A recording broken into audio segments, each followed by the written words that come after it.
Does anyone remember the Battle Maison and Battle chatelaines from Pokemon X and Y? I doubt it. They were some pretty boring post-game characters, and it wasn't even mandatory for a player to fight them. They only appeared in like 2 chapters of the manga, and never even appeared in the anime. So let's fix this. Today I present a what-if scenario where Ash fights the Battle chatelaines after the Team Flare arc. This would happen during the reconstruction of Lumiose City, and the Battle Maison would be opened in the city. So without further ado, here's what I believe would happen if Ash challenged the Battle Maison. During the reconstruction of Lumiose City after the Team Flare arc, a certain building would reopen, being the Battle Maison. Ash, who is always looking for a new challenge, would enter the Maison along with Serena and all of his friends. When they first enter, they would be greeted by 2 of the chatelaines, Nita and Donna. Nita is the blonde chatelaine and the youngest of the 4, and Donna is the second oldest sister, being taller with pink hair. Nita is extremely excited and peppy, and is quick to introduce herself to the new challenger. She explains the 4 sisters all specialize in one type of battle each, and for each one that he can defeat, he'll earn a battler ribbon. Nita explains that she's the master of single battles, while her sister Donna specializes in rotation battles. Donna immediately cuts her off and corrects that she does triple battles, not rotation battles, and then scolds Nita for the mistake. Nita mumbles a sorry, and Ash and Serena seem a bit concerned by Donna's attitude, but once Nita offers Ash a battle, he immediately forgets his concern and is ready to get right to it. The 2 of them head to the battlefield right away. This is a 3 vs 3 single battle, with substitutions allowed. Ash is on one side of the battlefield, with Serena, Clement, and Bonnie all watching. On Nita's side, the rest of her sisters have joined to watch the battle, and inaudibly gossip about it. Ash first sends out Gudra, and Nita sends out Purugly. Ash expects a battle of slow and bulky Pokemon, before Purugly starts off surprisingly fast and shoots off a Shadow Ball, so Ash counters with Bide. Nita starts spamming Shadow Balls, which ultimately causes her downfall when Bide one-hit KOs her Pokemon. Nita sends out Heliolisk, and Ash substitutes in Hawlucha. He remembers his and Hawlucha's strategy for defeating Clement's Heliolisk, and attacks whenever Heliolisk's frills are open, which pretty quickly leads Ash to another victory. Nita says the battle's just getting started and sends out Wigglytuff, with Ash substituting in Greninja. Wigglytuff surprisingly knows Thunderbolt, but Greninja counters with Double Team and dodges out of the way. After a couple Water Shurikens, Ash wins without using the Bond phenomenon at all. Nita congratulates Ash and gives him the single battler ribbon, and says it was a great fight, although her face tells a different story. Ash leaves to go head to the Pokemon Center and says he'll be back soon to fight the others. Clement and Bonnie follow Ash, but Serena trails a bit behind to eavesdrop on the sisters. After it appears that all the company is left, the 4 sisters are left alone on the battlefield. Nita and Donna we've already been introduced to, but the other 2 are new to the viewer. Evelyn is dressed in blue, and she's the second youngest, and is the extremely shy double battle expert. Finally there's Morgan, the big sister of the 4, and the rotation battler, who only speaks in song. On the field, Morgan approaches Nita and starts to berate her for her pathetic loss, somehow managing to sing her insults, and telling Nita she needs to be more in sync with her Pokemon. Nita just silently takes what Morgan's saying, and it seems that this is something that happens quite often. Evelyn tries to intervene, trying to say stop, but she's cut off by Donna, who tells her to stay out of it. Donna and Morgan leave the room through the back door, and Evelyn runs out the front door. Nita stands quietly alone in the room. Serena walks in, revealing she saw the whole thing and tries to comfort Nita. Nita tries to play it off, saying she's fine and she doesn't want to disappoint her sisters. Serena remembers her own past with her mother and tells Nita she shouldn't worry about what her family thinks, and that eventually Morgan will understand her. This comforts Nita, and she and Serena become friends and talk about their relationships with their family. Meanwhile, Evelyn runs out of the building and ends up running into Ash, who's returning from the Pokemon Center. Clement and Bonnie are absent, as they went home to work on the reconstruction a bit more. Ash recognized her as the girl watching their battle, and called out to ask if she was okay. Evelyn explains that she's disappointed in herself for failing to stand up for Nita, and that it's a regular occurrence. Ash gives some typical Ash advice, saying that she should never be afraid to do the right thing, which helps her calm down, and she decides she'll step in next time. Ash and Evelyn re-enter the Maison and run into Serena and Nita. Evelyn apologizes to Nita, to which she says not to worry, as they'll stand up together to Morgan next time. Next, Evelyn grabs 2 of her Pokeballs and challenges Ash to a battle, saying it's time for him to earn his double battler ribbon.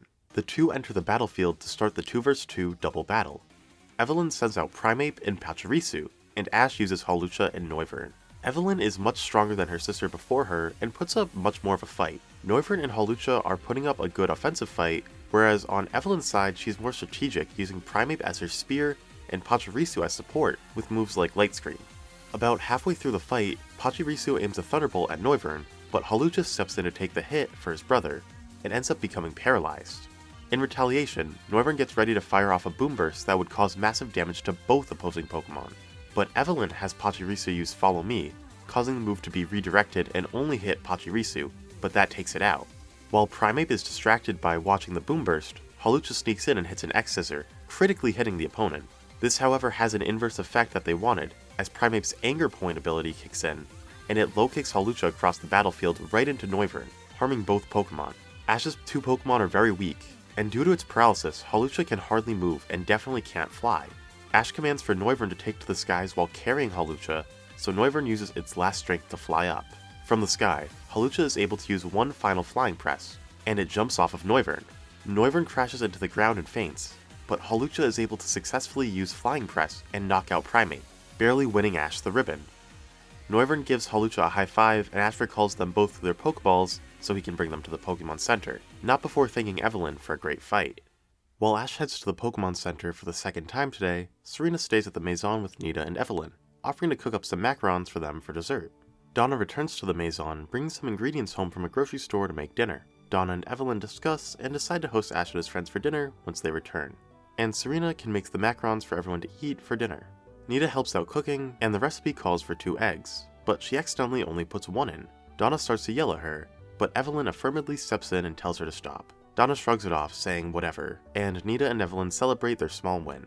Once the food is complete, Ash returns from the Pokemon Center, Clement and Bonnie return from home, and Morgan is still absent for whatever reason. The dinner goes about as well as it could, with Donna being a reasonably decent person.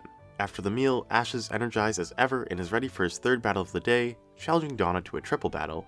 This gets her fired up, so Ash, Serena, Clement, Bonnie, and the 3 sisters head out to the battlefield. The 2 trainers approach the battlefield for the 3 vs 3 triple battle. Ash sends out his team of Noivern, Talonflame, and Greninja. Donna promises she won't lose and sends out her team, Piloswine, Magcargo, and Articuno. With 3 Pokemon on each side, the 2 teams try to arrange their Pokemon in a strategic order. Donna keeps her ace Articuno in the back to use ranged attacks and not take any damage, while having Magcargo and Piloswine stay in the front to essentially be bodyguards. Ash kind of copies this, keeping Greninja in the back of the field to use ranged attacks like Water Shuriken, and Noivern and Talonflame in the front. Talonflame engages in a heated battle with Magcargo, with Articuno's ranged Ice Beam almost ending it for Talonflame, before Greninja sent in a Water Shuriken to intercept the Ice Beam and stop it. At the same time, Noivern is confusing Piloswine with its acrobatics, before Piloswine starts using Ice Shard, which might end it all for Noivern. Greninja comes back in with another Water Shuriken to hit the Ice Shard and make sure it doesn't take out Noivern. After a heated battle, Greninja and Articuno are the only 2 left and it becomes a one-on-one. The 2 Pokemon had held back for the whole fight, and now it's time for the 2 powerhouses to let out all of their strength. Ash activates the Bond phenomenon and becomes Ash Greninja, and Articuno powers up with Tailwind. They engage in a battle of speed and power, and when Greninja goes for a giant Water Shuriken, it seems like it's all over for Donna. Nita screams out, telling her sister that she can't give up. Donna smirks, saying something like she would never lose this, and commands an Ice Beam at the Shuriken. Articuno freezes the attack, and it shatters into small shards of ice, creating hail on the fields. Ash doesn't waste this opportunity though, having Greninja use Double Team, and then once each clone approaches an Ice Shard, they all use Aerial Ace to launch the shards at Articuno, taking it out. Donna smiles and shakes Ash's hand, and then goes up to Nita giving her a hug, saying that she's not that bad. Nita lights up with excitement and gives Donna a Dragonite-sized hug back, which Donna doesn't love, but she lets it happen. After that it's late, so Ash takes his triple battler ribbon and leaves the Maison for the night, saying he'll be back tomorrow for the final ribbon. Ash, Serena, Clement, and Bonnie arrive back at the Maison for Ash's next challenge. But once they walk in, they're greeted by the familiar sight of Morgan getting mad at Nita for some unknown reason. However, this time, Evelyn and Donna both step in and ask her to lay off, which takes Morgan back a bit. Ash is the first to ask exactly what Morgan has against Nita, to which Morgan cannot give a concrete answer and gets quite agitated. Serena steps in, saying that she has an idea for how Morgan and Nita can get along, and says that they should work together in a tag battle against Ash. Nita's all in, and Morgan says she guesses she'll attempt it, but she doesn't expect it to go well. Regardless, the trainers enter the battlefield for a tag battle, with Ash using Pikachu, Serena using Breakspin, Nita using Wigglytuff, and Morgan using her Noivern. Ash and Serena start off commanding Thunderbolts and Flamethrowers, but Nita is much more in sync with Wigglytuff and is able to dodge the attacks. Nita and Morgan send out their attacks, but since they aren't working together, they both end up targeting Pikachu, and the attacks collide before Pikachu is even hit, sparking another argument between them. While they're distracted, Ash gets ready to use Iron Tail on Noivern, which would do a ton of damage, but Nita commands Wigglytuff to step in and take the hit, and the super effective hit takes it out. This finally shows Morgan that she should have been working together with her sister, and she apologizes for being so rude for no reason. Morgan goes all out, using Boom Burst to target both Braixen and Pikachu, and holds her own against 2 Pokemon. She's easily able to take out Braixen, and a couple hits later she ties with Pikachu, ending the fight. She doesn't blame Noivern being taken out on Nita, and instead thanks her sister for being there for her when she couldn't do the same. The sisters make up, and Morgan offers to give Ash the Rotation Battler ribbon for the fight, but he declines, saying he wants to battle Morgan in an actual rotation battle. She sings happily, saying she won't dare hold back. After a small break for Ash to heal Pikachu, he steps onto the battlefield facing Morgan for his final challenge. I should quickly explain how I envision rotation battles working in the anime since we've never actually seen them. Each side would have 1 Pokemon in the front and 2 in the back, and only the front Pokemon can attack. Trainers can rotate their Pokemon from back to front at any point, and they can take attacks for the other Pokemon and such. For his first ever rotation battle, Ash sends out Goodra, Talonflame, and Pikachu, whereas Morgan sends out Bronzong, Noivern, and Meloetta. Each team has a slow and defensive Pokemon, being Goodra and Bronzong, a fast and strong attacker, Talonflame and Noivern, and an ace or backbone to the team, Pikachu and Meloetta. The battle starts, and Morgan keeps a rhythm going with the help of Meloetta, as she rotates and easily counters all of Ash's moves. Noivern deals a ton of damage, and whenever Ash tries to fight back, Bronzong is there to block. Ash remembers his experience with Tierno and even Olympia earlier in the series, and devises a plan. While Pikachu stays in the back, it counts in time with Morgan's rhythm, similarly to how it counted during the Olympia battle. Once Ash and Pikachu have figured out Morgan's tempo, they start to create their own tempo and slowly increase it. While they fight at a barely faster tempo, they're able to slip in the gaps between beats and start landing some hits on Morgan's Pokemon. Once Talonflame burns up Bronzong, Morgan loses her main defense, and it's not long until Goodra's Bide takes down Noivern. When Meloetta is the only one left, it transforms into its Purette form and kicks into action, quickly taking down Goodra and then Talonflame. Pikachu faces Meloetta, keeping up its fast tempo, and it throws Meloetta off guard, landing a final Iron Tail and ending the fight. Ash earns his last ribbon and thanks Morgan for the great battle. After this, Ash and his friends say goodbye to the chatelaines and get ready to leave to continue their construction of the city. Nita tells them that they're planning on starting a 5th battle type at the Maison, being a tag battle, after her and Morgan were inspired by their battle against Ash and Serena. Ash promises he'll stop by sometime soon and win that battle type's ribbon. With that, Ash and his friends part ways with the sisters, and continue on with the final few episodes of X and Y. That's the video, so thanks for watching. I know this is a completely random concept, but it was super fun to write. A while back, I made a video where Ash challenged the Sinnoh battle frontier and it did pretty well, so if this video does as good, maybe I'll tackle another battle facility, like what if Ash challenged the battle tree or the battle subway. Anyway, I decided to lean a bit more into the story with the sisters here than just battles, since I figured it would be more enjoyable. There was not a lot to work with when it came to these sisters, so I basically had to read all of their dialogue and try and get a good read on their characters.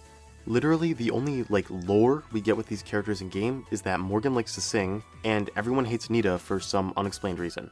If you enjoyed the video, continue the conversation by commenting, or following the links in the description. See you in the next one!